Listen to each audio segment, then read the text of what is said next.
Hola a todos, mi nombre es Rocío Martín y soy ayudante de Cátedra 1, Farmacología 2 de la Facultad de Medicina. Y en esta oportunidad vamos a hablar un poco sobre antianginosos, ¿sí? Fármacos que se utilizan para la terapia antianginosa. Y más tarde en la clase, en lo que sería la última parte de la clase, vamos a hablar un poco sobre algunos fármacos con propiedades vasodilatadoras. Bueno, acá les presento lo que es la tabla de contenidos de la clase. Como verán, primero vamos a hacer una breve introducción para recordar la definición y algunas características del dolor precordial o también llamado ANGOR, porque básicamente va a ser el centro de la terapia farmacológica de esta clase. Luego sí nos vamos a meter bien en farmacología y vamos a definir y vamos a describir los tres grupos más importantes de la terapia antianginosa. Luego vamos a hablar un poco sobre vasodilatadores y luego lo que sería la última parte de la clase sí vamos a armar una conclusión y les voy a dejar todo lo que es la bibliografía que usé para hacer esta clase y los datos de contacto por si tienen alguna duda en algún momento. Bueno, ahora sí vamos a dar por comienzo la clase, ¿sí? Este teórico entonces va a tener como propósito hacer esta breve introducción a lo que serían los distintos recursos terapéuticos farmacológicos en torno al manejo del dolor precordial. ¿Y esto por qué? Esto porque según las estadísticas de mortalidad en Argentina, la enfermedad cardiovascular es la causa número 1 en frecuencia, ¿sí? Seguida de tumores e infecciones. Dentro de lo que sería enfermedades cardiovasculares, lo más frecuente son lo que es la enfermedad coronaria y la insuficiencia cardíaca. ¿Y esto qué tiene que ver con la clase? ¿Por qué? Porque el dolor precordial, o también llamado dolor torácico o angina de pecho, es la forma más habitual de presentación de los pacientes con enfermedad coronaria, que dijimos que es una de las causas más frecuentes de mortalidad. Y que además lo que es enfermedad coronaria sin tratamiento ni hospitalización tiene un alto riesgo de muerte. Entonces nosotros acá tenemos grupos, vamos a presentar grupos farmacológicos que se utilizan a modo de terapia sintomática, ¿sí? Y profiláctica de el dolor de angina de pecho, dolor torácico o dolor precordial. Además, se vio en los sistemas de emergencia que es la segunda causa más frecuente de consulta en todos los departamentos de emergencia, ¿sí? No siempre va a tener no siempre un dolor precordial o un dolor torácico tiene estrecha relación con una causa cardiovascular, ¿sí? Pero son la mayoría de los casos y que en caso de no ser atendidas tienen alto riesgo de muerte. Por eso es tan importante mencionar el ANGOR, tener controlado el ANGOR, ¿sí? Y instaurar una terapia farmacológica lo antes posible una vez identificado. Así que siguiendo con la introducción vamos a definir la palabra ANGOR o el dolor de angina de pecho, ¿sí? ¿Por qué es tan importante y por qué tan insistente en esta introducción? Es porque la definición exacta, ¿sí? Y precisa del ANGOR deja entrever lo que es el mecanismo de producción de la angina, ¿sí? ¿Y por qué tan importante? Porque el mecanismo de producción va a ser nuestro blanco terapéutico de la terapia farmacológica de la que vamos a hablar y que es el centro de la clase. Entonces vamos a pasar a definirlo. Y como lo hice en la diapositiva, la angina de pecho o el ANGOR son episodios transitorios de isquemia del miocardio, y esto es muy importante, debido a un desequilibrio en la relación entre el suministro o la oferta y demanda del oxígeno al miocardio, ¿sí? Este desequilibrio puede ser tanto por un aumento en la demanda de oxígeno del miocardio o por una disminución de la oferta o por una combinación entre ambos, si no todo es tan exacto. ¿Por qué nos sirve también esta definición, además de ser el blanco de la terapia farmacológica? Porque al conocer factores ¿sí? o determinantes tanto de la demanda de oxígeno como de la oferta, vamos a poder encontrar en ellos distintos determinantes que podamos modificar con la terapia farmacológica para de alguna manera balancear este desequilibrio y volver a un equilibrio ideal, ¿sí? Entonces, esta diapositiva es muy importante porque nunca deben olvidar cuáles son los modificadores de cada uno. Acá se los puse en la diapositiva, ¿sí? Los modificadores de la demanda de oxígeno van a ser la frecuencia cardíaca, la contractilidad ventricular y la tensión o el estrés parietal, ¿sí? Por ejemplo, lo que era la precarga y la poscarga. Después tenemos lo que son los modificantes de la oferta de oxígeno, como el flujo sanguíneo coronario o la capacidad de transportar oxígeno por la sangre. De estos vamos a ver en la terapia farmacológica que la mayoría se va a centrar en modificar los determinantes de la demanda de oxígeno. Bueno, y como para terminar un poco, vamos a recordar cómo es el ANGOR, ¿sí? Cómo se lo describe o cómo es descrito por el paciente. Recuerden que raramente el paciente lo va a describir como un dolor en sí, sino que lo va a referir más que nada como una molestia subesternal, ¿sí? Cuando se le pregunta cómo es esa molestia, suelen decir que es de tipo opresiva. Recuerden la palabra pesadez, como se lo suele llamar como la sensación de una pata de elefante sobre el pecho, ¿sí? Que puede ser también una sensación constrictiva, el paciente pone la mano en garra sobre el pecho y es muy difícil que el paciente logre localizar el dolor, ¿sí? Como con la punta del dedo. O también de tipo urente, que muchas veces viene acompañado de otros síntomas, ¿sí? Como fatiga, disnea, náuseas, vómitos, ¿sí? Que suelen confundir en el diagnóstico, que es un dolor que suele irradiar al hombro o al brazo izquierdo, a la mandíbula por, digamos, distintas partes del epigastrio, que es un dolor que dura más de 10 minutos en general. Y esto también es muy importante, que aparece con el estrés emocional o el ejercicio y que desaparece con reposo o nitratos. Nitratos va a ser el primer grupo farmacológico y uno de los más importantes que vamos a hablar hoy. Y este dato es importante porque muchas veces la desaparición con nitratos puede o no definir el diagnóstico del ANGOR. Bueno, y ahora sí, ya entrando en lo que es farmacología, les presento los grupos farmacológicos más importantes que vamos a ver hoy, ¿sí? Los primeros tres son los nitrovasodilatadores, que también se los conoce como nitratos o nitritos. Luego hablamos de los bloqueantes cálcicos, de los cuales ya hemos hablado en la clase de antiarrítmicos. Y por último los beta bloqueantes, ¿sí? Que ya los conocemos de fármaco 1 por la multiplicidad de funciones que tienen. Por último vamos a hablar de otros antianginosos, ¿sí? Que son algunos son los más nuevos, algunos que no se usan tanto, ¿sí? Pero para que sepan que existen. ¿Qué tienen en común estos grupos farmacológicos? Va a ser el fundamento y los objetivos. El fundamento antianginoso se va a basar en mejorar ese equilibrio entre la demanda y la oferta de oxígeno, modificando los distintos determinantes que les presenté anteriormente, ¿sí? La frecuencia cardíaca, la contractilidad, la tensión parietal, el diámetro coronario, ¿sí? Todo lo que eran determinantes de la demanda y la oferta de oxígeno. Ahora, ¿cuál es el objetivo principal? El objetivo principal es brindar un tratamiento profiláctico, ¿sí? Por ejemplo, para disminuir la frecuencia de eventos de dolor precordial, ¿sí?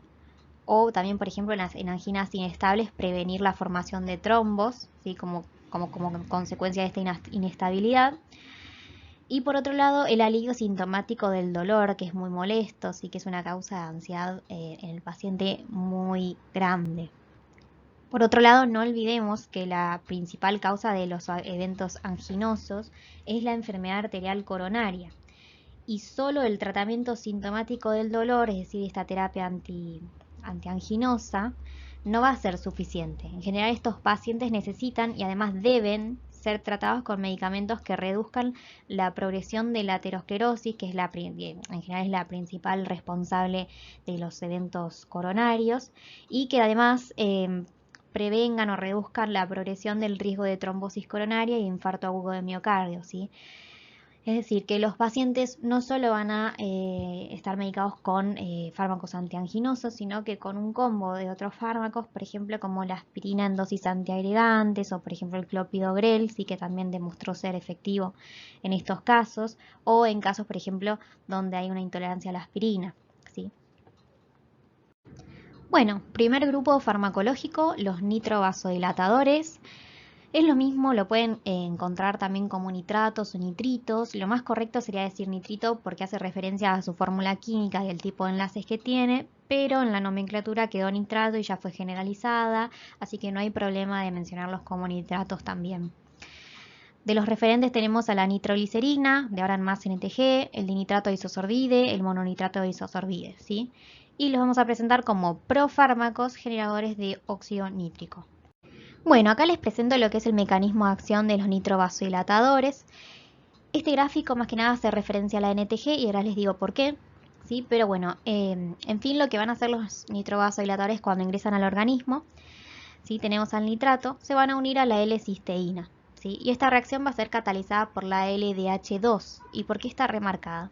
Primero porque esto hace referencia a que nos referimos a la NTG, ¿sí? Porque el resto de los nitrovasodilatadores utilizan otras enzimas en este paso, como puede ser algunos citocromos, pueden verse implicados por ejemplo la santina oxidorreductasa, o pueden existir otras isoformas de la LDH.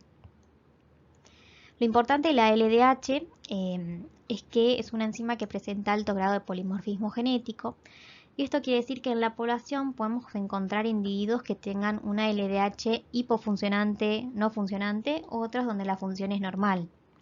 En los libros se describe mucho a la población asiática como un tipo de población con una LDH no funcionante, y esto los hace insensibles a los nitrovasodilatadores y por lo tanto se deben utilizar otras terapias.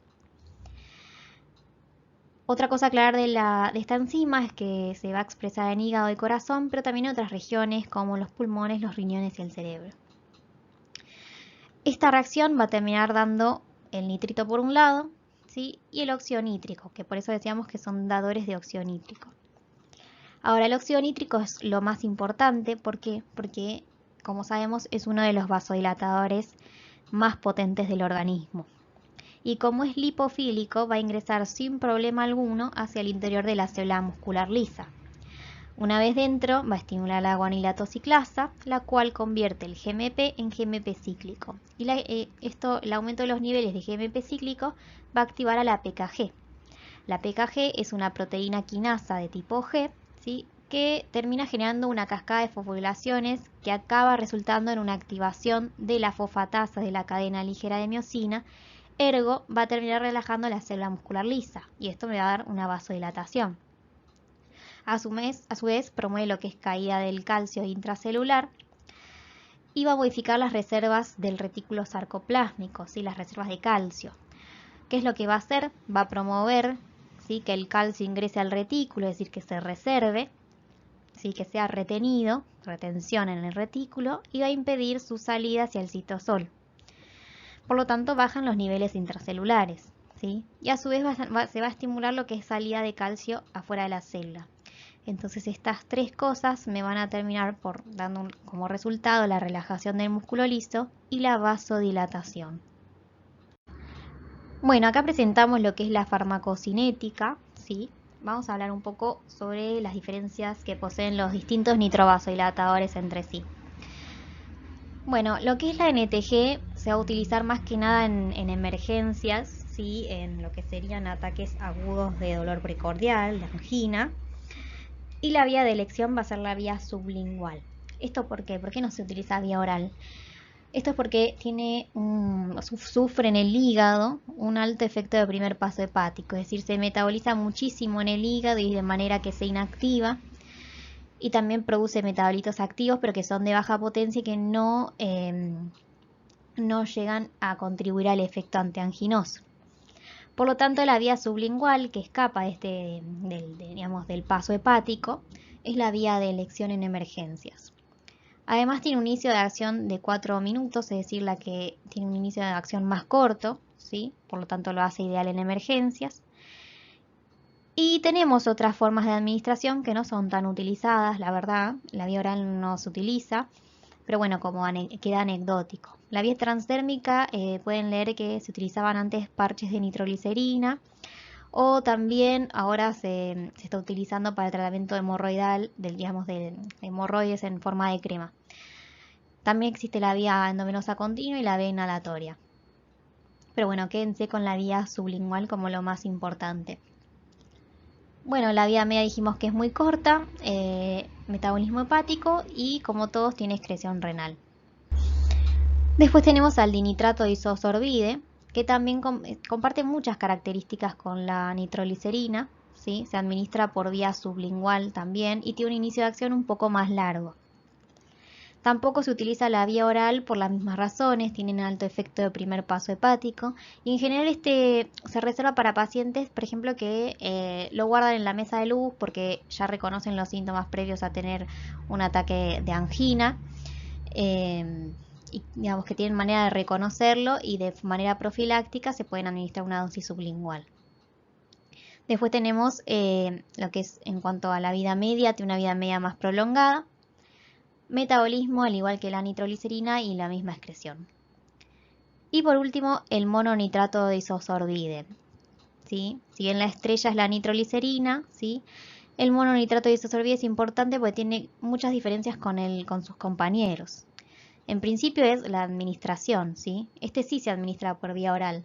¿Por qué? Porque tiene un inicio de acción muy lento y además no sufre un efecto de primer paso hepático significativo, lo que lo hace ideal para una terapia profiláctica a largo plazo, ¿sí? Mantenida en el tiempo, de manera que se eviten la frecuencia, o se disminuya la frecuencia y se eviten futuros ataques de angina, ¿sí? De dolor precordial.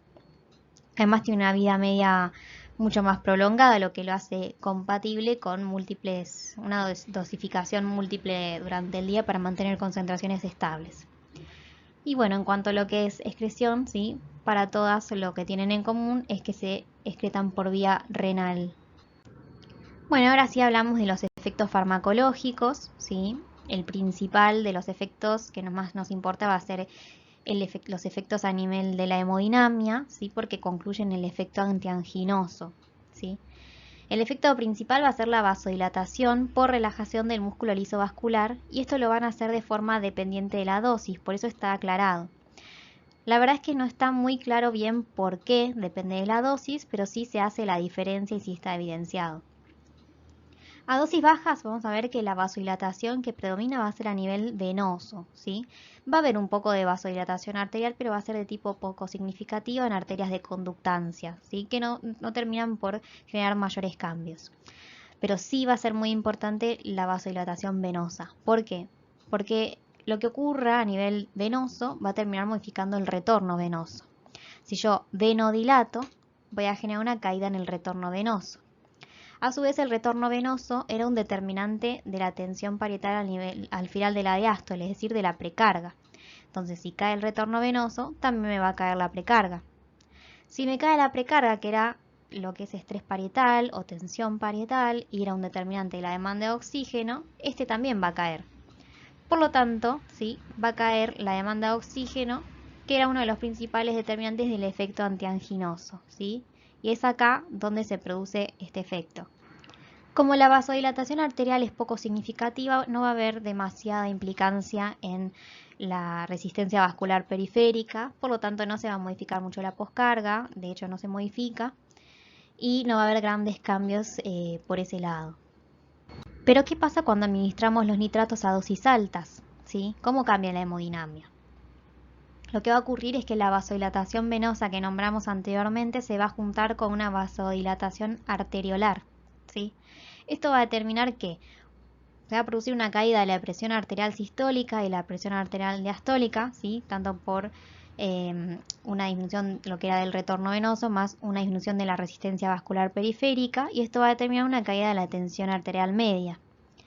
La caída de la tensión arterial media, esto va a despertar, ¿sí? La aparición de reflejos simpáticos, por ejemplo, que van a determinar un aumento de la frecuencia cardíaca, y esto va a generar, por un lado, el compromiso del flujo coronario, ¿sí? Y además un aumento de la demanda de oxígeno. Entonces esto va a terminar por producir isquemia, ¿sí? O empeorar la isquemia ya preexistente, lo que va a dejar de ser beneficioso para el paciente en cuanto al dolor precordial. Por lo tanto, podemos concluir que los nitratos a dosis altas no resultan beneficiosos, sino que también pueden resultar perjudiciales.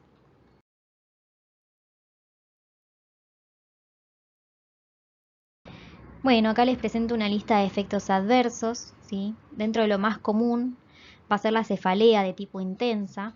Es un dolor de cabeza bastante grave que preocupa al paciente y que es causa de mala adherencia al tratamiento. Por eso es tan importante conocerlo y saber qué ocurre con frecuencia, porque además sabemos que es un efecto adverso que genera tolerancia a la semana y termina desapareciendo.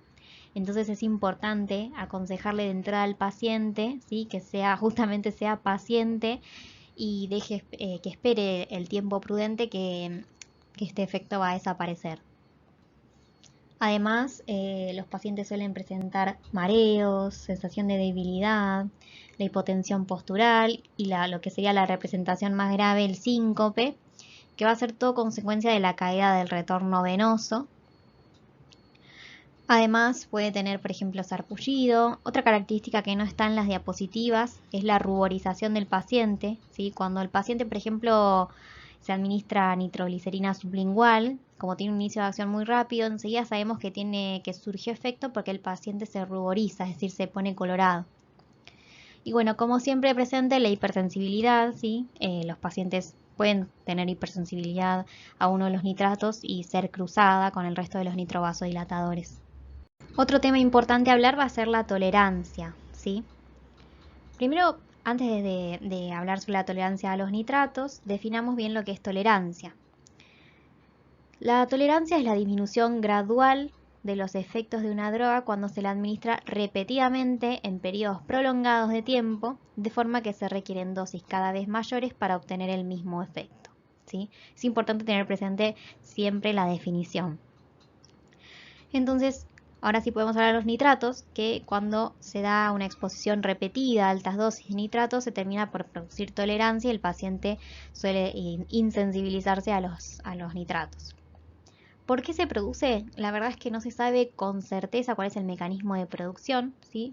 Pero se plantean distintas teorías, que puede deberse, por ejemplo, al agotamiento de la capacidad del músculo isovascular para convertir la nitroglicerina en óxido nítrico, puede ser por una respuesta neurohumoral, por agotamiento de los grupos sulfidrilo, por generación de radicales libres, o también puede ser porque se produce algún daño o la inactivación de la enzima LDH2 por un metabolito intermedio en lo que sería la vía de metabolización de los nitratos. Entonces, conocer la tolerancia, predecir la tolerancia, nos sirve para evitarla. ¿Cómo podemos evitar la tolerancia? Bueno, se plantea que para evitar esta repetición en el tiempo o la administración por periodos prolongados, ¿sí? Se puede, por ejemplo, administrar dosis altas con un intervalo interdosis prolongado de 8 a 12 horas para permitir la recuperación de la eficacia. Por ejemplo, si es que el músculo liso está agotado para producir óxido nítrico, le damos un tiempo para restablecerse. Lo mismo con los grupos sulfidrilo. En el caso, por ejemplo, que fuera una angina de esfuerzo, ¿sí? Es decir, que aparece con el ejercicio, lo que se recomienda es saltear la dosis de la noche. ¿Por qué? Porque no la van a necesitar, ¿sí? Durante la noche, sino que se suele administrar antes de realizar el ejercicio. Y de esa manera aprovechamos ese tiempo para, digamos, el tiempo de descanso, de sueño, para recuperar la eficacia. Lo mismo, sí, pero al revés, se hace en aquellos pacientes donde, por ejemplo, la angina se despierta durante la noche ante un episodio, por ejemplo, de disnea paroxística nocturna. En ese caso, se prioriza la dosis nocturna y se saltea la dosis diurna. Otra cosa es evitar la administración endovenosa, eso ya se sabe, no se utiliza, ¿sí? Porque es la que más rápido genera tolerancia, obviamente, por su biodisponibilidad del 100%. Y además saber que si se desarrolla tolerancia con un nitrato, ¿sí? Va a ser cruzada con otros nitratos, es decir, no puedo administrar un nitrato, generar tolerancia y administrar otro, ¿sí? Bueno, como siempre hablamos de las interacciones, en este caso vamos a hablar de las interacciones de los nitratos, pero particularmente les puse en grande el sildenafil y con una estrella, y esto es porque quiero que no se olviden de esta interacción porque es una de las más importantes. El sildenafil lo vamos a ver como parte del grupo farmacológico de los vasodilatadores al final de la clase, pero ya les puedo ir adelantando más o menos de qué se trata. El sildenafil es un fármaco que es utilizado para el tratamiento de la hipertensión pulmonar y es más comúnmente conocido por la población general porque se utiliza para el tratamiento de la disfunción eréctil. Como mecanismo de acción es un inhibidor de la fosfodiesterasa 5, es decir que la fosfodiesterasa 5 es una enzima que degrada GMP cíclico. Si yo la inhibo, termino por aumentar los niveles de GMP cíclico en el intracelular y sigue la misma cascada de GMP cíclico, estimulación de la APKG, ¿sí? Como habíamos visto en el gráfico de mecanismo de acción de los nitratos. Esto termina generando vasodilatación. Entonces, ¿por qué es importante esta interacción? Porque comparten parte del mecanismo de acción, ¿sí? Por distintas vías, lo que genera un sinergismo, ¿sí? una potenciación de los efectos. Ahora, ¿por qué es importante? Porque la vasodilatación va a ser tal, ¿sí?, que va a terminar por generar un cuadro de hipotensión extrema, ¿sí? Este cuadro de hipotensión extrema es importante porque la caída de la tensión arterial va a ser de más de 25 milímetros de mercurio, ¿sí?, en poco tiempo. Por eso se debe preguntar al paciente siempre si consumió dentro de las 24 horas algún miembro de la familia, ¿sí?, de vasodilatadores como el sildenafil y otros. También dentro de las interacciones farmacológicas tenemos a la heparina con los nitratos. Si bien esta interacción se dio más que nada con la forma endovenosa de los nitratos, se dice que se debe tener precaución con cualquiera de sus formas de administración. Lo que ocurre es que se vio que los nitratos pueden producir cambios conformacionales en la antitrombina 3, por lo tanto disminuyen el efecto de la heparina. Por otro lado, el alcohol, ¿sí?, porque utiliza la misma enzima, ¿sí?, la LDH2, ¿sí?, entonces van a competir por la misma enzima. Y por último, otros antianginosos, porque se superpone, ¿sí?, la vasodilatación y también puede generar un cuadro de hipotensión extrema. Bueno, y por último vamos a hablar, para cerrar nitrovasodilatadores, de las contraindicaciones y las indicaciones, ¿sí?, los no y los sí de administrarlos. Generalmente las contraindicaciones están relacionadas con el riesgo de generar una hipotensión más grave, ¿sí?, en patologías donde la hipotensión puede generar un agravamiento del cuadro. Por ejemplo, el infarto de ventrículo derecho es una contraindicación muy importante de recordar por el riesgo de generar una hipotensión severa. En el caso de la cardiomiopatía hipertrófica, tiene más que nada relación por la disminución de la precarga, ¿sí?, porque al disminuir la precarga se reduce el tamaño de las cámaras del corazón y eso genera un agravamiento de los signos y los síntomas. Además, como tienen potencial vasodilatador, todos los vasodilatadores aumentan el gradiente del tracto de salida, entonces eso genera una respuesta taquicardia refleja que deteriora aún más la función diastólica ventricular. Bueno, en la hipovolemia también no necesitamos generar una hipotensión cuando el paciente está en estado hipovolémico, porque agravaría el cuadro.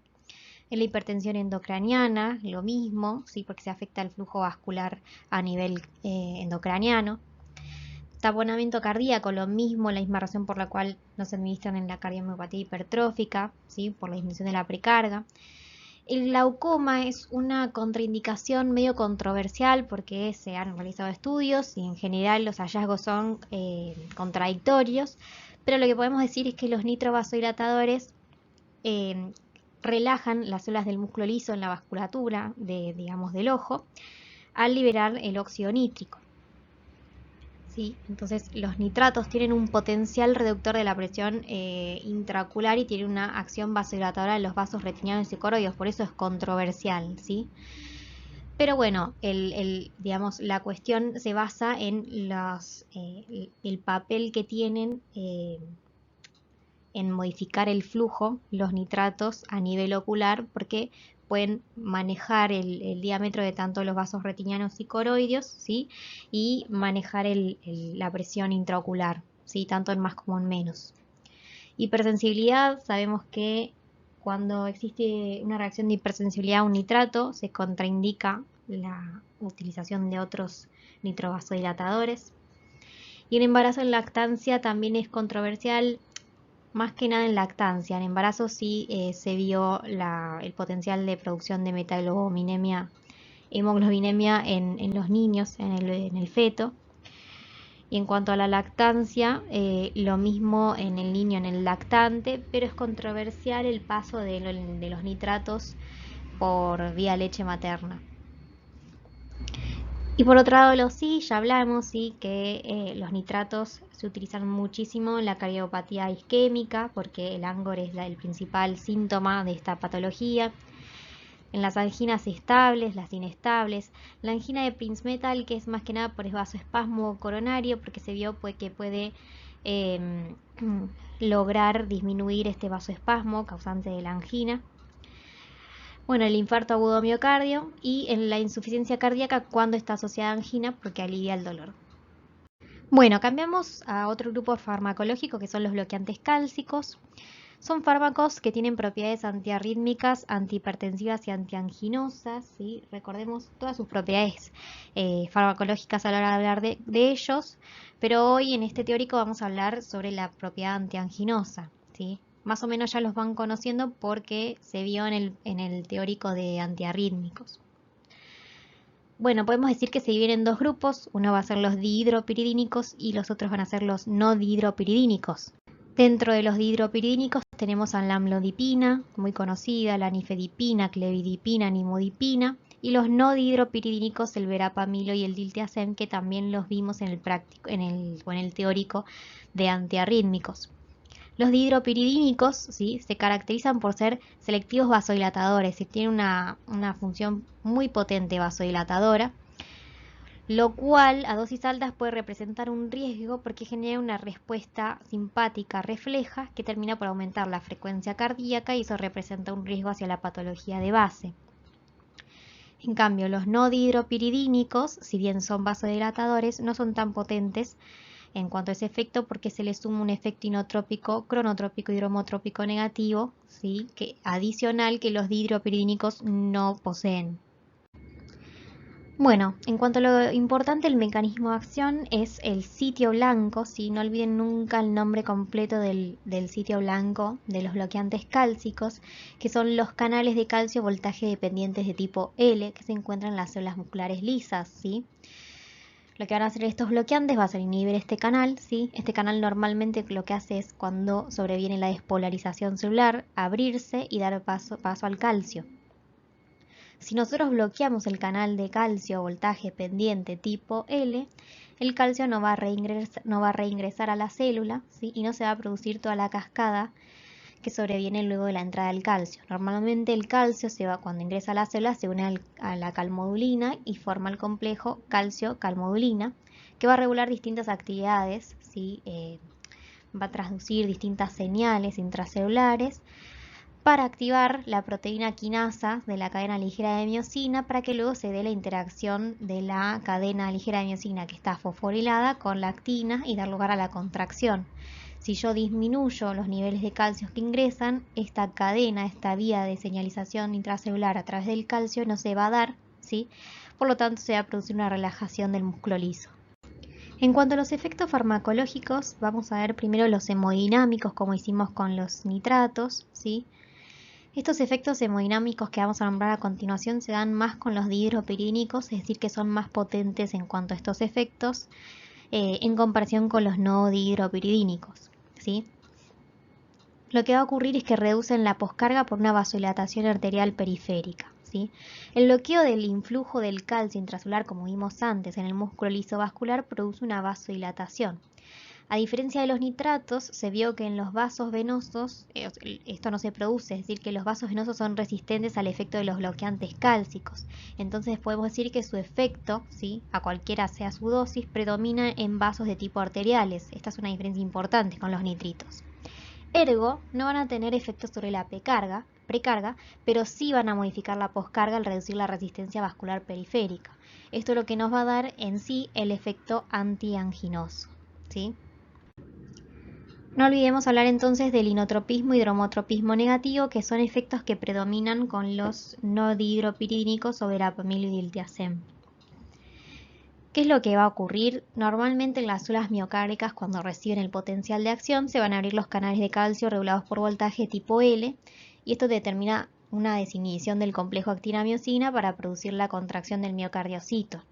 Los bloqueantes cálcicos, al inhibir al canal de calcio de tipo L, terminan por bloquear esta cascada de transducción de señales mediadas por el calcio intracelular, por lo tanto no se produce la contracción. Además, si recordamos cómo se producía la contracción de los miocardiocitos y recordamos el dibujo de potencial de acción, la meseta del potencial de acción se da por una corriente de calcio.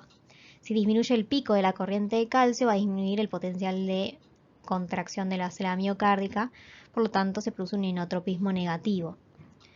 Por otro lado, el dromotropismo se va a producir porque además se vio que los bloqueantes cálcicos no dihidropiridínicos producen un retraso de la recuperación del canal que los dihidropiridínicos no producen. Entonces además genera una reducción de la velocidad de conducción en los nodos sinusales y auriculoventriculares. ¿Por qué se produce más con el verapamilo y el diltiazem y no con el otro grupo? Es porque los dihidropiridínicos van a desatar una respuesta simpática refleja que va a superar el efecto inotrópico negativo y el dromotropismo y aumentan además todas las funciones cardíacas. Como adicional, también tienen como efecto el efecto natriurético, y es porque, como dijimos, son potentes vasodilatadores, en general el grupo entero, y van a producir una vasodilatación de la arteriola aferente. Por lo tanto, al vasodilatar la aferente aumenta el flujo renal y con eso la velocidad de filtrado glomerular, ¿sí? Eso por un lado. Por otro lado, también se vio que inhiben la reabsorción de sodio en el túbulo proximal de la nefrona y por otro lado inhiben el tono simpático renal. Entonces, estas tres condiciones terminan por determinar un efecto natriurético. Por último, en cuanto a efectos farmacológicos, se vio que tiene un efecto antiagregante plaquetario que está muy mal descrito porque en realidad no se sabe bien el motivo real. Sí se sabe que inhiben la síntesis de tromboxano 2 y de prostaglandina I2, ¿sí? Todo lo que es su liberación, pero no por el bloqueo cálcico en sí, es decir, no tienen las plaquetas un canal de calcio de tipo L, ¿sí? Por el cual se justifique este tipo de efecto, sino que sería por otro motivo desconocido y es por eso que está mal descrito en la literatura. En cuanto a efectos adversos, lo más común son, como siempre, los gastrointestinales, las náuseas, los vómitos. Es de particular importancia el estreñimiento visto con verapamilo. Hemodinámicos, como hablamos, al igual que los nitrovasodilatadores, por este fuerte efecto vasodilatador, genera enrojecimiento cutáneo, mareos, cefalea, igual que ocurría con los nitrovasodilatadores, la hipotensión, ¿sí? Y los mareos, también como consecuencia de una hipotensión severa. La congestión nasal y el edema pretibial, ¿sí? Esto último más que nada se produce por una vasodilatación selectiva de las arteriolas precapilares y la vasoconstricción de las poscapilares en la región, ¿sí? Del tobillo. Eso hace que genere un aumento de la presión hidrostática y se produzca una extravasación de líquido, generando edema. Por otro lado, los neurológicos, sedación, depresión y parestesias. Y los cardíacos tenemos bradicardia, bloqueo auriculoventricular, disfunción sinusal e insuficiencia cardíaca, sobre todo por el efecto inotrópico y dromotrópico negativo del verapamilo y del diltiazem. En cuanto a la farmacocinética, no varía demasiado entre ambos grupos farmacológicos. Sí podemos decir que todos se administran por vía oral, va a variar según el tipo de fármaco. En general todos tienen buena absorción, pero lo importante es que sufren un importante efecto primer paso hepático, por lo cual suele ser errática su absorción. Como anecdótico, la clevidipina es la única disponible por vía endovenosa y también existen formulaciones de liberación prolongada. En cuanto a la distribución, tienen una muy buena unión a proteínas plasmáticas, principalmente a la alfa-glucoproteína ácida. Tienen un alto volumen de distribución, atraviesan barrera hematoencefálica y placenta. En cuanto a las vidas medias, la verdad es que hay un espectro muy amplio de vidas medias. La amlodipina tiene una vida media bastante larga, de 35 a 50 horas.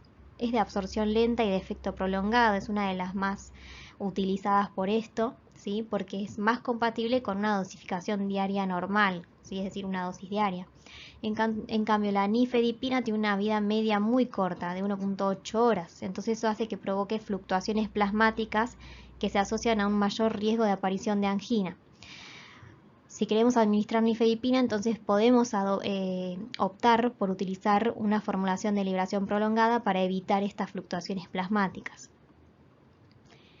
La clevidipina, que dijimos que se administra por vía endovenosa, ¿sí? No se suele utilizar mucho, pero sí es una buena alternativa, ya vamos a ver, al nitroprusiato de sodio en casos de hipertensión arterial grave o una hipertensión arterial perioperatoria.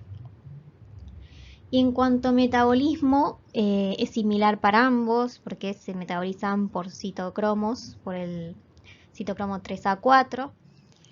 En general esto hace que tengan interacciones con inductores como la rifampicina o la carbamazepina, o que tengan interacciones con inhibidores como los macrólidos, ¿sí?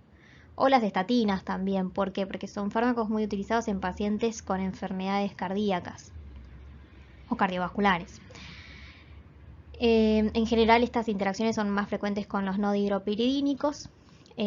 Son los que producen metabolitos activos, ¿sí? Como el norverapamilo o desacetiltiazem.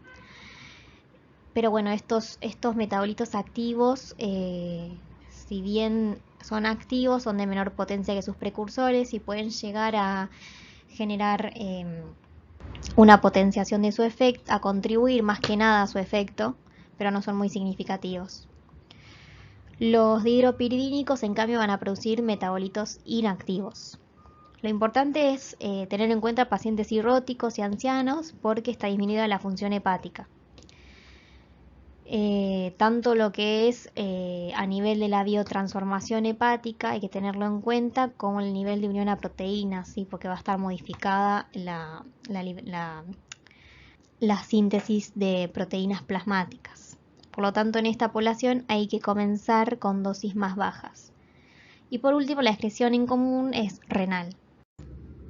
Bueno, como tercer grupo tenemos a los beta bloqueantes, que son fármacos ya conocidos por ustedes de fármaco 1, pero los volvemos a presentar. Son fármacos bloqueantes del receptor beta adrenérgico que tienen múltiples funciones, ¿sí? Antihipertensiva, antiarrítmica, antianginosa. Y nuevamente lo que vamos a hacer hoy es focalizarnos en la antianginosa. Recordemos que los beta bloqueantes los podíamos dividir en 3 generaciones y según la selectividad por los receptores beta. Teníamos los de primera generación o no selectivos, como el propranolol, ¿sí? El pindolol, timolol. Los selectivos beta 1 o cardioselectivos de segunda generación, como el atenolol. Luego los no selectivos de tercera generación, como el carvedilol y el labetalol. Recuerden que se adicionaba una afinidad además de por los dos beta por el receptor alfa 1. Y por último los selectivos beta 1 de tercera generación, que tenían un efecto adicional, que era la estimulación de la auxionítrico sintasa, por lo que tenía efectos vasodilatadores por ese lado. Pero en general recuerden, ¿sí?, que los beta bloqueantes no son vasodilatadores. Bueno, en cuanto a lo que es efecto antianginoso, tenemos que saber que los beta bloqueantes más utilizados van a ser los cardioselectivos, que se centren en disminuir las propiedades cardíacas, ¿sí?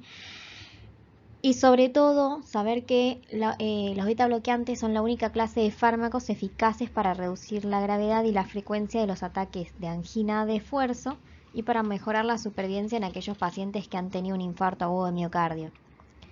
¿Cómo se va a producir este efecto antianginoso? Va a ser mediante 3 ramas principales. Una va a ser la reducción de la tensión arterial en el ejercicio, por su efecto cronotrópico negativo y por su efecto inotrópico negativo. Por un lado, el efecto inotrópico negativo, como sabemos, el inotropismo negativo hace que se relaje el músculo cardíaco, entonces va a mejorar la perfusión de la pared cardíaca en diástole. Entonces todas esas zonas isquémicas o que están por llegar a una isquemia mejoran su perfusión. Lo mismo con el efecto cronotrópico negativo. El efecto cronotrópico negativo hace referencia a una disminución del consumo de oxígeno por el miocardio. Se acuerdan que la frecuencia cardíaca era determinante del consumo. Y por otro lado, relacionado a lo que es la tensión arterial en el ejercicio, los beta bloqueantes disminuyen la secreción de renina y a su vez desensibilizan a los vasoreceptores. Con eso generan una disminución de la presión arterial sistólica. Si disminuye la presión arterial sistólica, se prolonga el tiempo de perfusión del miocardio durante la diástole. Por otro lado, va a aumentar el flujo sanguíneo a las regiones isquémicas al aumentar las resistencias de las colaterales. ¿Sí? Entonces eso termina por generar también un aumento del flujo sanguíneo en todas esas zonas preisquémicas o isquémicas. ¿Cuál sería el efecto negativo de todo esto? ¿Sí?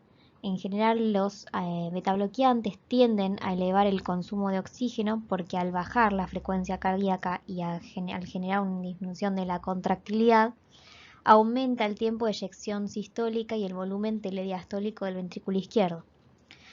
Sin embargo, lo que va a ocurrir es que el efecto neto sigue siendo mayor la disminución del consumo de oxígeno, es decir, todos estos efectos que están en la diapo terminan por superar esas respuestas simpáticas refleja. Y por otro lado se vio que en muchos ensayos los beta bloqueantes reducían la mortalidad en pacientes con insuficiencia cardíaca congestiva. Así que también eso tiene un efecto beneficioso, ¿sí?, en estos pacientes que sufren de dolor precordial y que tienen algún tipo de patología cardiovascular. Importante y que está puesto en rojo es que no son vasodilatadores directos, es decir, que el efecto antianginoso nada tiene que ver con vasodilatación, ¿sí? Piensen en estos 3 efectos presentados en la diapositiva. A modo de repaso les presento los efectos adversos. Recuerden que había efectos más frecuentes y otros más ocasionales. Lo más frecuente era la bradicardia y la intolerancia al esfuerzo, y por todo esto de la disminución de las propiedades cardíacas. Y por otro lado la broncoconstricción, ¿sí?, la constipación, todo esto por bloqueo de receptores beta en estos sistemas, ¿sí?, la disminución del flujo periférico, y falta una flechita, el fenómeno de Raynaud, falta de respuesta a la hipoglucemia, ¿sí?, que después lo veíamos como una contraindicación en lo que es diabetes, la hipertrigliceridemia, impotencia sexual, disminución de la libido y trastornos del sueño. Acá les dejo las contraindicaciones. Recuerden principalmente las contraindicaciones absolutas, el resto son relativas.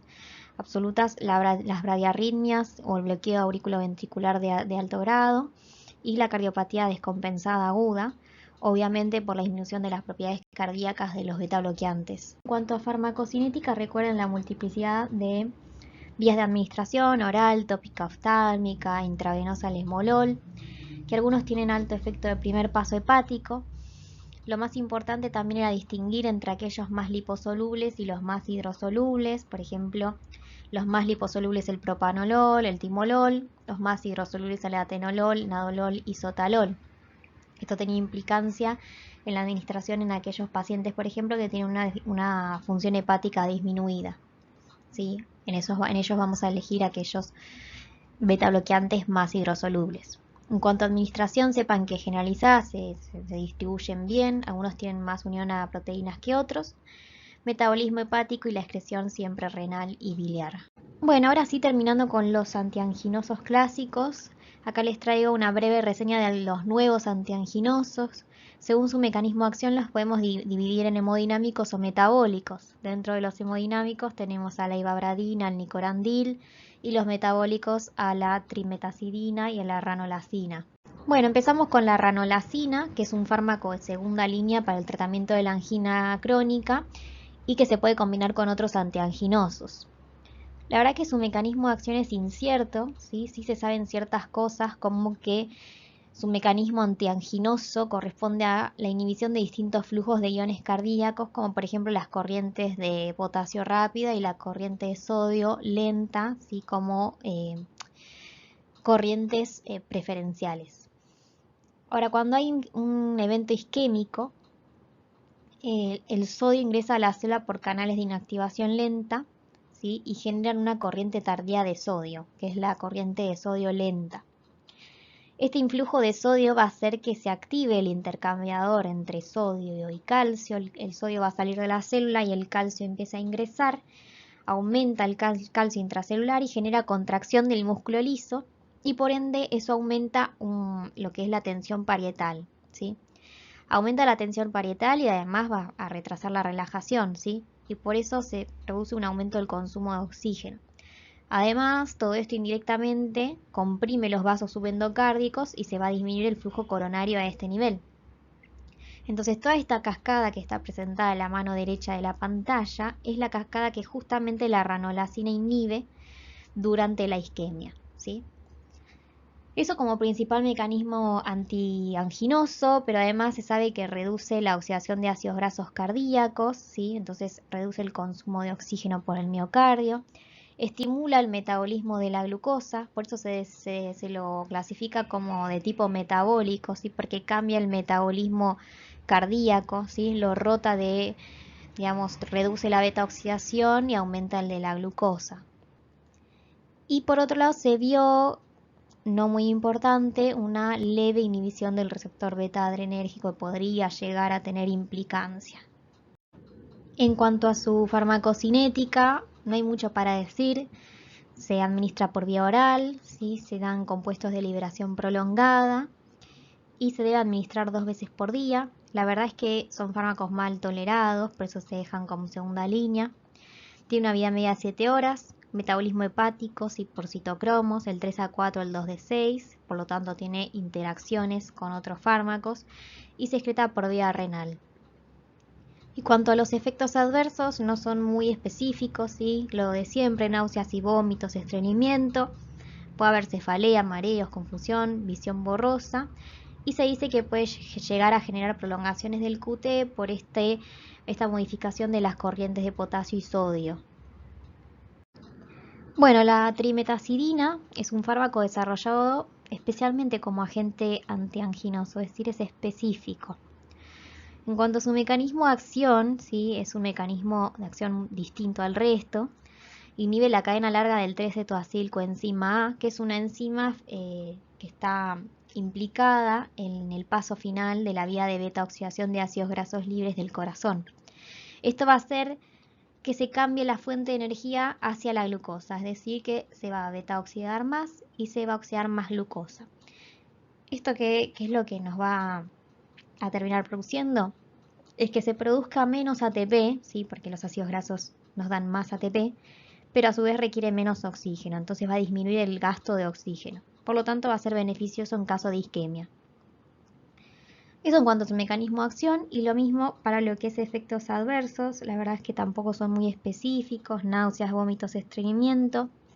Puede generar disfunción hepática, trombocitopenia, granulocitosis, y algo muy importante es que puede aumentar el riesgo de trastornos del movimiento como Parkinson, más que nada en adultos mayores con disminución de la función renal. Entonces eso hizo que el uso sea más restringido que el resto. El nicorandilo es otro fármaco desarrollado específicamente como agente antianginoso. Se dice que tiene un efecto símil nitrovasodilatadores porque parte de su mecanismo de acción está compuesto por esta capacidad de dar óxido nítrico. Y por otra parte, este fármaco se suele reservar como última instancia para hipertensos resistentes a otros vasodilatadores, ¿sí? En realidad es como última instancia. Parte de su mecanismo de acción también tiene que ver con el agonismo que hacen sobre los canales de potasio sensibles a ATP. Estos canales de potasio facilitan la salida de potasio, lo que genera una hiperpolarización de la membrana de la célula del músculo liso vascular y disminuye la apertura del canal de calcio tipo L, ¿sí? Por ende, la concentración de calcio intravascular como resultado produce una vasodilatación arteriolar. ¿Sí? Esa vasodilatación arteriolar termina por generar una respuesta simpática y una activación del sistema renina-angiotensina-aldosterona. Eso aumenta la contractilidad, la frecuencia cardíaca y la demanda de oxígeno. Por eso siempre se lo debe asociar con bloqueantes, con beta bloqueantes, ¿sí? Y además con diuréticos, porque esta respuesta simpática predispone a la formación de edemas y a la retención hidrosalina. Es decir, en síntesis, que son fármacos que como beneficio tienen este mecanismo de acción similar a los nitrovasodilatadores por la liberación de óxido nítrico, pero el agonismo de los canales de potasio hace que sean fármacos difícil de indicar, ¿sí? Por toda esta respuesta refleja que se dispara. Y la ivabradina es otro de los fármacos controversiales en cuanto a su uso antianginoso, porque si bien fue aprobado por la Agencia Europea de Medicamentos para la angina estable y la insuficiencia cardíaca en pacientes que no toleran beta-bloqueantes o que son resistentes, otros organismos como la FDA solo lo aprobó para la insuficiencia cardíaca congestiva. Es decir, que tras muchos ensayos no se logró comprobar que tuvieran buenos resultados o que sean beneficiosos frente a otros antianginosos. Además, un mecanismo de acción tiene que ver con este efecto bloqueador selectivo de los canales catiónicos activados por voltaje del tejido nodal, o sea que van a terminar por generar un efecto cronotrópico negativo porque disminuyen la frecuencia de disparo del nodo sinoauricular sin afectar la contractilidad. Pero este mecanismo de acción no comprobó buenos resultados y de hecho se comprobó que se asoció mucho a otros síntomas y otras condiciones como la bradicardia sintomática, la fibrilación auricular y la prolongación del QT. Y como otros efectos adversos, además de estos cardiovasculares, tenemos los fosfenos, es un efecto menor, pero bueno, es algo nombrado en la literatura. Bueno, ahora sí, estamos entrando en la última parte de la clase, donde vamos a nombrar algunos vasodilatadores. El nitroprusiato de sodio es uno de los fármacos referentes vasodilatadores más potentes, ¿sí? Es un vasodilatador arteriovenoso de los más rápidos y más eficaces que existen. Se lo suele comparar con los nitratos porque ambos son dadores de óxido nítrico, pero en el caso del nitroprusiato es un dador directo.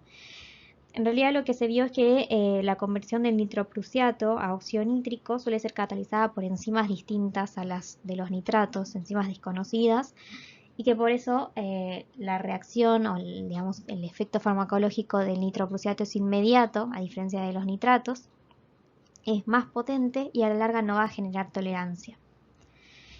Al ser un vasodilatador arteriovenoso y de los más potentes, no es útil como antianginoso porque, como sabemos, como pasaba con los nitratos a dosis altas, la respuesta simpática refleja, impide, ¿sí? O de alguna manera genera el efecto contrario al efecto antianginoso, ¿sí? Como vemos en la diapositiva, el mecanismo de acción del nitroprusiato es compartido con los nitratos, porque ambos dependen de su derivado, que es el óxido nítrico, para generar una vasodilatación. La diferencia es que el nitroprusiato de sodio es un dador directo de óxido nítrico que no comparte las mismas, se sabe que no comparte las mismas enzimas en su catalización hacia la producción de óxido nítrico, y que son enzimas más rápidas y que a la larga no van a generar tolerancia. Entonces esto hace que ni siquiera tenga latencia de acción para producir el óxido nítrico. Entonces, si comparten el mecanismo de acción, ¿por qué no se va a utilizar como antianginoso? Si recuerdan, cuando hablamos de los nitritos a dosis altas, se producía una vasodilatación venosa sumada a una vasodilatación arterial. En el caso del nitroprusiato de sodio, como es un potente vasodilatador, ¿sí? Se va a producir una respuesta de vasodilatación arterial exagerada porque se suman ambas respuestas ya inclusive a dosis bajas. Eso va a generar un fenómeno que se llama fenómeno de robo coronario, el cual ahora vamos a hablar un poco. Acá tenemos una diapositiva para explicar lo que es el fenómeno de robo coronario brevemente y para entender por qué no se utilizan el nitroprusiato como antianginoso, pero sí los nitratos. Acá tenemos un gráfico A, donde vamos a partir una imagen donde se representan coronarias y zonas del miocardio. Vamos a tener por ejemplo, en este caso una coronaria izquierda y acá una coronaria derecha. De modo esquemático, sí, pues una arteria cualquiera.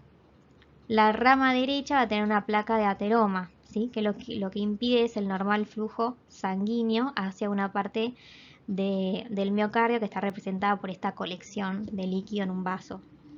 Ahora la rama izquierda va a ser la rama normal, ¿sí? Con un tono normal, donde el flujo en la zona normal del miocardio va a estar conservado. Ahora, cuando pasamos a un ejemplo B, va a ser la misma situación bajo el efecto de los nitratos. Los nitratos lo que hacían era una redistribución de flujo en el miocardio porque favorecían la expansión o el aumento del diámetro de las ramas colaterales. ¿Ven? Como se ve acá, la colateral está dilatada, en este sector no está dilatada. Lo que genera la dilatación de colaterales es una redistribución justa, ¿sí? del flujo sanguíneo. Es decir, esta zona de la rama derecha que está mal perfundida, que en una situación normal sin fármaco tenía una disminución del flujo. En el caso con los nitratos, cuando el flujo de la rama izquierda intenta perfundir su zona, parte de su flujo va a ser redistribuido por la colateral hacia la zona mal perfundida. Entonces se va a generar una redistribución igualitaria de flujo entre ambas zonas, tanto la zona normal sin isquemia como la zona isquémica. En cambio, acá habla del dipiridamol, pero lo mismo ocurre con el nitroprusiato de sodio.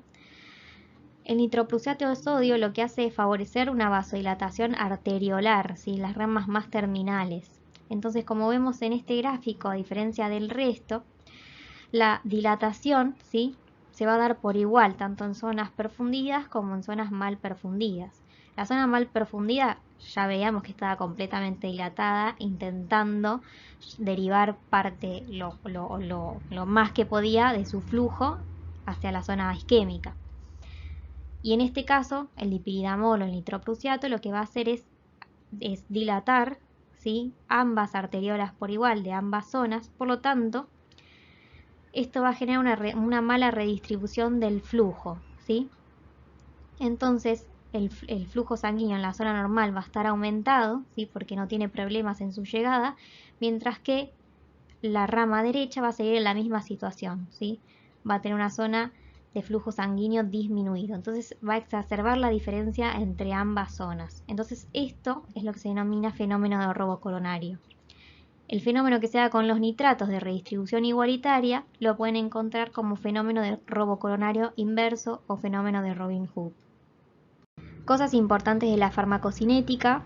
La vía de administración es por vía endovenosa, se da una infusión venosa y lo importante es que sea continua y lenta. ¿Continua por qué? Acá vemos que tiene un inicio de acción de 30 segundos, es decir, casi inmediato. Genera su pico máximo a los 2 minutos y su vida media es de 3 a 5 minutos, es decir, tiene una vida media muy corta. Por lo tanto, para que se mantenga el efecto en el tiempo y una concentración en sangre estable, debe administrarse de manera continua. Y por otro lado, de manera lenta, porque los efectos, ¿sí?, ni bien el fármaco ingresa en sangre, va a ser captado rápidamente por los eritrocitos, que acá lo vemos que forman parte de su metabolismo, y va a interactuar con los grupos sulfidrilo y va a liberar iones de cianuro. Es decir que si yo lo administrara de manera rápida, me va a generar lo que se llama intoxicación aguda por infusión rápida por cianuro, ¿sí? Así que lo importante de esta infusión es que sea continua, lenta, y también agregaría, ¿sí?, que está escrito en la parte de metabolismo, es que la administración no pase las 24 o 48 horas. Se suele decir que la infusión de nitroprusiato no debería superar las 72 horas. ¿Y esto por qué? Porque parte de su metabolismo, si bien es eritrocitario, la otra parte va a ser hepática por la rodanasa hepática, ¿sí?, que con el tiempo y por administración prolongada se vio que se va a metabolizar a tiocianato, que vamos a ver que puede producir una intoxicación tardía. Y bueno, por último, la excreción va a ser renal. Entonces la farmacocinética es muy importante para tener en cuenta, porque de allí se desprenden los distintos errores que se pueden tener en cuanto a su administración y que pueden llevarnos a efectos adversos graves. Tenemos efectos adversos a corto plazo.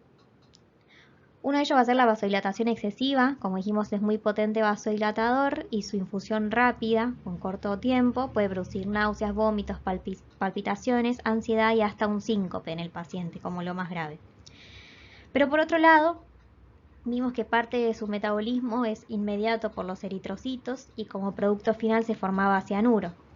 Si recordamos, el cianuro es un inhibidor del metabolismo aerobio, por lo tanto va a producir un estado de acidosis metabólica, mareos, puede producir arritmias, ¿sí?, ataxia y delirium. Sí tenemos una forma de evitarlo y esto es administrar el tiosulfato de sodio para evitar la acumulación de cianuro. Y por otro lado, a largo plazo, es decir, cuando administramos el fármaco durante más de 48 horas, o particularmente cuando se utilizan dosis altas y existe, por ejemplo, insuficiencia renal, como vimos que se excreta por vía renal, se puede producir intoxicación por tiocianato, que es otro compuesto tóxico derivado del metabolismo hepático por la rodanasa hepática del nitroprusiato. Esta intoxicación por tiocianato puede producir anorexia, náuseas, fatiga, desorientación y una psicosis tóxica, y se vio, es muy raro de ver, pero se vio que a dosis elevadas se han descrito algunos cuadros de hipotiroidismo, porque el tiocianato lo que hace es interferir en el transporte de ioduros en la glándula tiroides. Para evitar que se produzca una intoxicación por tiocianato, lo que se recomienda, además de limitar el tiempo de infusión del fármaco por menos de 48 horas, es también mantener unos niveles plasmáticos que no superen los 10 miligramos por decilitro. Y bueno, si es necesario, se puede reducir los niveles del tiocianato con tiosulfato de sodio o por hemodiálisis, ¿sí? Lo mismo que con el cianuro. Otra cosa importante a destacar que no está escrita en la diapositiva es que la supresión brusca del fármaco puede llegar a producir una hipertensión arterial brusca de rebote, y esto va a ser como consecuencia de un aumento de los niveles plasmáticos de renina de angiotensina 2 en respuesta a la hipotensión. Bueno, el siguiente fármaco dentro de los vasodilatadores va a ser la hidralazina. La realidad es que no es un fármaco muy utilizado. Se reserva en general para pacientes que tienen insuficiencia cardíaca y que no toleran los IECA, que son fármacos antihipertensivos que se ven en la clase de diuréticos y antihipertensivos, o donde los IECA están contraindicados, solo en esas situaciones. Además, el mecanismo de acción completo no está totalmente dilucidado. Sí se sabe que funciona a través de la modificación de los niveles de calcio intracelulares y de las resistencias vasculares periféricas, es decir, que van a actuar sobre la poscarga. Inhiben la liberación de calcio al retículo sarcoplásmico, así que promueven su reserva. Entonces, con todos estos efectos termina por generar un efecto vasodilatador importante, como lo hacía el nitroprusiato. Esto va a desencadenar una activación simpática refleja y también del sistema renina-angiotensina-aldosterona, ¿sí? Y esto termina por generar una taquicardia refleja y la retención hidrosalina, o sea, son fármacos que generan muchos efectos adversos. La taquicardia refleja, como dijimos, la frecuencia cardíaca va a modificar el consumo miocárdico de oxígeno o lo que es la demanda, por lo tanto va a estar contraindicado en cardiopatía isquémica, ¿sí? O sea, no lo podemos utilizar, por ejemplo, para el dolor anginoso, a menos que esté asociado a un beta bloqueante que suprima la taquicardia refleja y un diurético. Es decir, que se puede utilizar solamente mediante estas combinaciones y por sí solo no es un fármaco que beneficie, por ejemplo, a los pacientes con estas enfermedades cardiovasculares o con ANGOR. Bueno, acá hablamos un poco de las indicaciones. La única indicación es esta, la que estábamos hablando, ¿sí? Solo en este tipo de pacientes, porque al aumentar las demandas miocárdicas de oxígeno va a exacerbar y en general tiene efectos cardiovasculares, ¿sí? Como puede producir palpitaciones, taquicardia o inclusive producir episodios de angina de pecho o ANGOR, justamente porque aumentan las demandas de oxígeno. Otras cosas que se vieron son los típicos náuseas, vómito y estreñimiento, cefalea y mareos por el efecto hipotensor también. Y se vio y está descrito un síndrome simil lupus, ¿sí? Que se vio más que nada en tratamientos crónicos. Y en cuanto a su farmacocinética, existe tanto la vía de administración oral, errática, y la vía endovenosa, con una duración de acción de 6 a 8 horas, ¿sí? Tiene una buena distribución, una vida media bastante corta, lo que hace que se necesiten varias dosis diarias. Un metabolismo hepático por N-acetilación, ¿sí? Y una excreción de tipo renal. Y por último tenemos a los inhibidores de la fosfodiesterasa 5, ¿sí? Como los ven acá, de los cuales ya hablamos un poco del sildenafil, ¿sí? Y dijimos que lo íbamos a incluir más que nada sobre el grupo de los vasodilatadores. Como dijimos en la primera parte de la clase, el sildenafil actúa en un sitio diferente a los nitratos, ¿sí? Entonces se genera un sinergismo de potenciación cuando se administran ambos fármacos al mismo tiempo. El sitio de acción del sildenafil y de sus congéneres va a ser inhibir a la fosfodiesterasa 5, que es la encargada de degradar el GMP cíclico. Por lo tanto, va a aumentar su concentración intracelular y va a aumentar la activación de la PKG el resto de la cadena, generando una potente vasodilatación. Es importante conocer que la fosfodiesterasa 5 se encuentra principalmente en vasos pulmonares, esto quiere decir, o de acá deriva su función como tratamiento para la hipertensión pulmonar. en los cuerpos cavernosos del pene, por lo tanto de acá deriva, ¿sí?, su utilización para la disfunción eréctil, y también se lo encuentra en plaquetas. Bueno, ahora sí, finalizando la clase, les dejo algunas conclusiones, ¿sí? Principalmente que es importante conocer cuál es el tratamiento del Angor, porque como dijimos al principio, es el principal síntoma de las enfermedades cardiovasculares más frecuentes y es lo más consultado en emergencias.